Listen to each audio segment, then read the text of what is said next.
জুমার রাত, বৃহস্পতিবার সন্ধ্যা থেকে নিয়ে শুক্রবার সন্ধ্যার আগ পর্যন্ত পরিমাণের সবচাইতে বেশি করতে হবে যে আমলটা, সেটা হলো দুরূদ শরীফের আমল।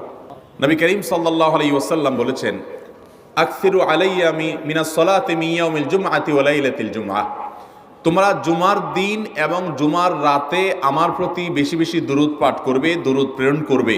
ফাইন্না সালাতাকুম মা'রুদাতুন আলাই, কারণ তোমরা যে দুরূদ পাঠ করো এটা আমার কাছে পেশ করেন আল্লাহর ফেরেশতারা, এবং রীতিমতো নামধাম সহকারে আল্লাহর একদল ফেরেশতা নিয়োজিত আছে। তারা বলেন, আল্লাহ, হে আল্লাহ রসুল, আপনার অমুক উম্মত, অমুক অনুসারী, আল্লাহর অমুক বান্দা পৃথিবীর অমুক প্রান্ত থেকে, অমুক দেশ থেকে, অমুকের সন্তান, সে আপনার প্রতি দুরূদ পেশ করেছে জুমার দিনে, জুমার রাতে বা অন্য সময়ে।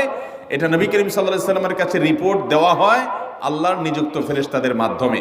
এই জন্য শুক্রবার দিন এবং রাত, অর্থাৎ বৃহস্পতিবার সন্ধ্যা থেকে নিয়ে শুক্রবার